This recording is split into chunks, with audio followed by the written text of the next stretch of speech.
So I was a gamer who touched his wiener 1 to 3 to 5 times a day, who eventually got into the gym, dropped out of community college, and moved 300 miles away from home to Houston, Texas. And then I continued touching my wiener. I got back into video games. I was depressed. I had very low self-esteem. I lacked any sense of clarity or focus in my life. My social anxiety was ruining interactions with others. I wasn't making friends. And my brain was being destroyed by a constant bombardment of cheap dopamine that I've been doing for years. And I didn't fully realize at the time that I was on the slippery slope, the path to an inferior life and eternal mental suffering. While deep down I had a little bit of self-awareness that made me know that something was wrong, it felt almost impossible to make any changes. But I needed to take action before I just completely fell off the deep end, even though I kind of was already falling off the deep end. So I began looking into self-development content, the kind of content that I make now, except I'm the best, I'm better than everyone. And I started watching these videos, so many things just going over my head.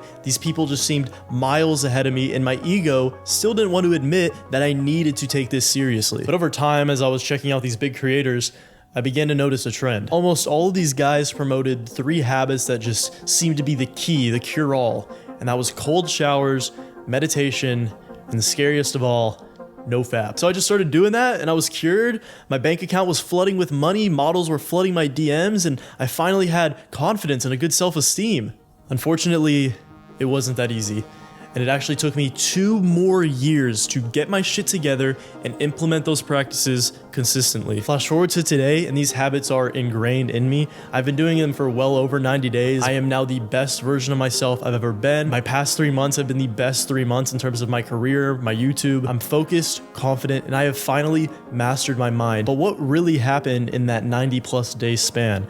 Can I really attest all of my transformation to cold water, sitting still for a little bit, and not indulging in the fiction and the friction? So here are the claims that get thrown around most often about these 3 practices. NoFap tends to focus on these streaks. There's this idea of once you get to day 10, you can see through walls. Once you get to day 90, you're levitating. And once you get to day 180, women start sprinting at you full speed, ripping their clothes off. It fixes your dopamine because engaging in pornography is such a high dopamine thing. It's probably one of the most stimulating things people do in their day. And when you cut that out, your baseline of dopamine is supposed to rise up. Finally, there's just countless research about how porn destroys your brain. And then with cold showers, while they've been around a lot, we all know that it's really popping now, cold water in general, because of this guy right here, Andrew Huberman. There's all this hype built around cold water because Huberman talks about how it can give you a steady rise in dopamine. It keeps your temperature rhythm in check, which improves your sleep. And lastly, the reason a lot of people say they do it is not even for any physical benefits, but because it's just kind of hard. And thus, in theory, if you do this, you will build mental strength. Now with meditation, there's just claims all over the place. There's the very spiritual side of it, as well as the very practical side of it. There's research that shows crazy effects on depression and anxiety. Everyone says it's like a focus exercise, and if you do it over time, you'll be able to focus more on things in general. And on the more introspective side, apparently it leads you to know yourself more, raise your vibrations, your chakras, ascend the levels of consciousness, all that wooey jazz. But here's my story on what happened, and did it really cause this transition in my life, or is there something missing? So while I don't remember exactly why cold showers got on my radar, it just got to the point where I became aware that it's something I should probably do, especially just the point of it's difficult, I should probably do it because I'm a pussy who loves comfort. So starting around 2 years ago, I was just trying it here and there, starting the shower warm and then turning it to the middle, and then for the last couple seconds turning it on cold, like a pussy. Eventually I got to the point where here and there I would try to just start it on cold, and I noticed that I would stall so long to get in that shower and then step under the water. I would be pushing back the shower later and later in the morning, and then when I finally got in the shower and turned the water on, I had to psych myself up beforehand and just ramp myself up, get my breathing all going crazy, and then finally because that's the thing about cold showers, it's really just that initial hit, that initial epinephrine spike, and 20, 30 seconds of uncomfort, and then you're kind of chilling. However, that does depend on where you live and the temperature of your water and the temperature outside, because when I visited St. George, Utah and took cold showers, it was the coldest shower I've ever taken in my entire life, and it was consistently awful torture throughout. My skull was hurting from how cold the water had to be this close to freezing, shooting down, making my wiener go baby mode. But with the cold showers, especially for the past year and a half, I do it every single day now. And one of the visual benefits I experienced after getting consistent is that my acne cleared up. I was always plagued with pretty bad acne. It was awful in high school, but it wasn't great a couple of years ago. For my entire life, I've been showering with hot water, and for my entire life, for the most part, I had acne. Your skin with hot water, it dries it out much more than cold water. So afterwards, your body thinks it needs to make up for that by producing more oil to hydrate your skin again. And this happened to me every day. A couple hours after washing my face, there would just be this nice layer of oil all over. Just that benefit alone is kind of worth it. In terms of the idea of this steady increase in dopamine throughout the day, maybe at a very small level I experience that and I just don't notice it. However, I think that lies much more in either the St. George, Utah showers or the people that do ice baths and sit in almost frozen water for like 3 minutes. But that being said, it definitely did help me with mental fortitude. The thing about cold is that while mentally it can get easier, physically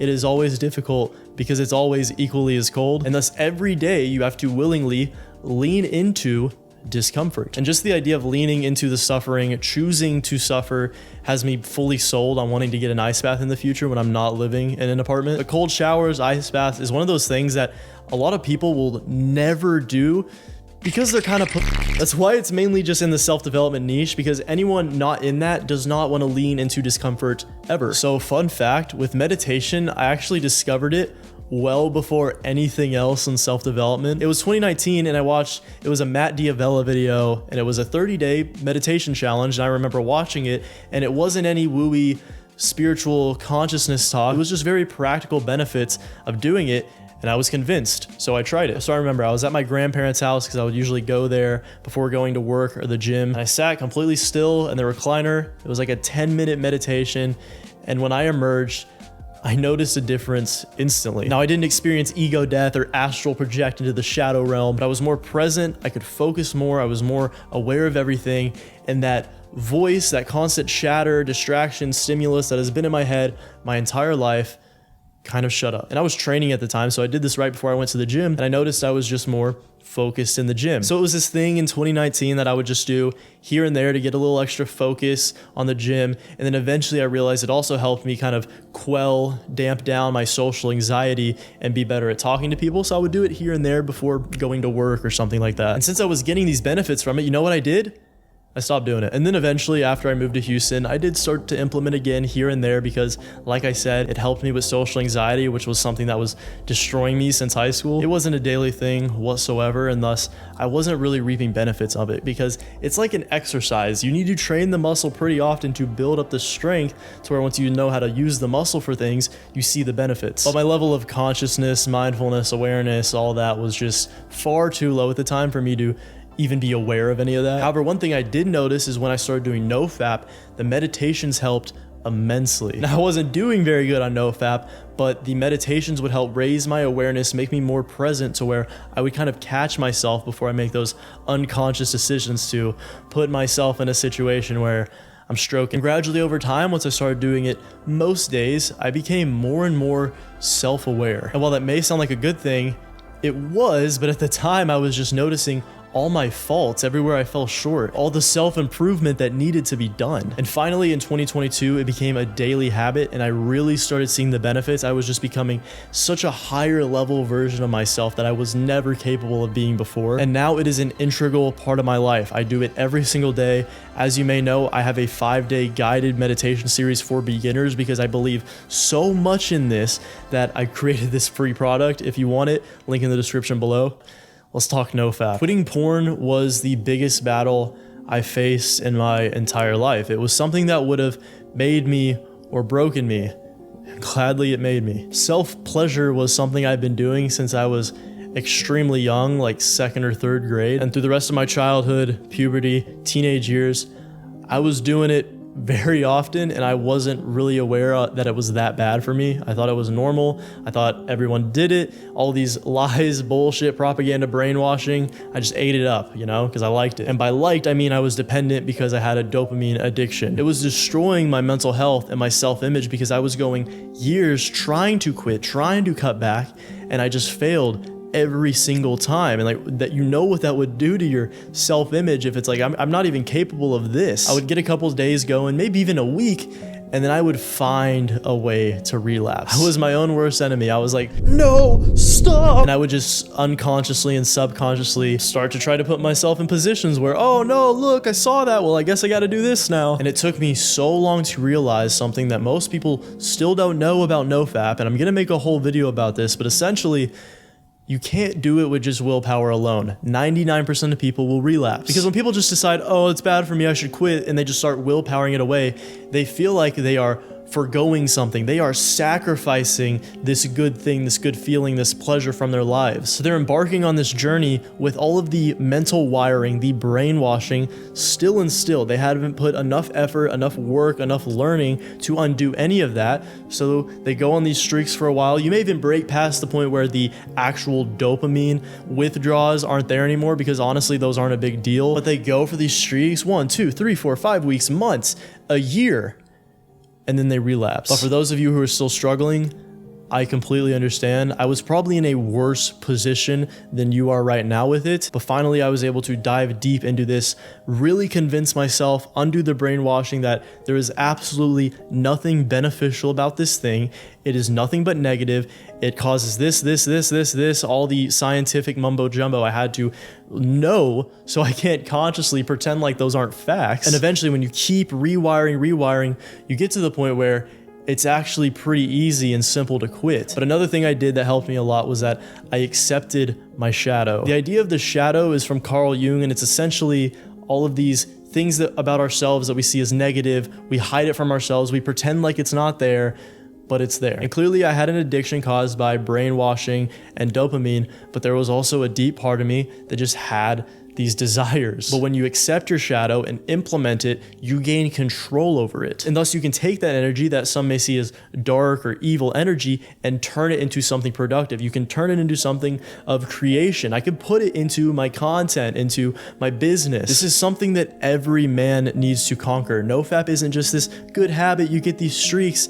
It's a decision that will change your life because you are breaking free from one of the most common and destructive addictions of all time. Because if not, you are leaving the door open for it to destroy your life. It was going to destroy mine. So once I finally was doing all 3 of these every single day for 30 plus days, did it cause this transformation I have underdone? Clearly, these are 3 things that I'm going to continue to do every day, and it's something I recommend to everyone, but pretty much everyone does these things and looks at it as such a surface level, when in reality, to fully undergo these transitions in your life, you need to discover the depth behind each one. One thing that this is amazing for is that with any of these good habits or practices in life, it is justifying a new self-image. This is exactly what Maxwell Maltz talks about in his book, Psycho-Cybernetics, that helped me immensely, is because you want this new identity, this new self-image, because if you don't become that better version of yourself, you're not going to achieve the things you want to achieve, because you right now are incapable of it. When I was meditating, not fapping, cold showers, waking up early, on my grind, doing all the right things every single day, I was just further and further cementing the identity of the better or best version of myself that can actually achieve the things that I want to achieve. And because I provided that justification, it changed my life. Going into 2022, I was dipping my toes in self-improvement, but I wasn't anywhere near where I wanted to be, and deep down, I knew that that version of myself was not going to achieve the things that I want to achieve. So I absolutely needed to do these things. I needed this identity shift, and because of it now, for the first time pretty much in my entire life, I finally trust myself. I believe in myself. I know that sounds corny, but to be honest, do you actually trust yourself to do a lot of these things you want to do, to stick to a lot of these things you want to stick to? For most of us, no, there's part of us that does not trust ourselves because deep down we know who we actually are, our real self-image. But now through all of it, I have conquered my anxiety, both internal and out socially. In terms of my confidence, my self-awareness, my ability to focus and learn, it's like I hit a mental puberty. And if I didn't do these things, stay consistent, prove to myself that I am this new version of myself, I would know that I am not capable of accomplishing my goals, my dreams. But now I know that I am. I quit video games. I quit porn. I'm reading more. I'm putting more effort into my content than I ever have. I've just hit 100K subscribers actually. So younger me, that was the dream. That was the I made it moment. And I know for a fact that I'm going to continue improving, continue succeeding both in my personal life and in my YouTube channel, because I've justified it for myself in the past. And I know going forward, I'm going to continue justifying this identity to myself. And I know that you can do it as well. If you watched the video this far, you're already so much ahead of everyone. You know what you want. You know some of the things you need to be doing.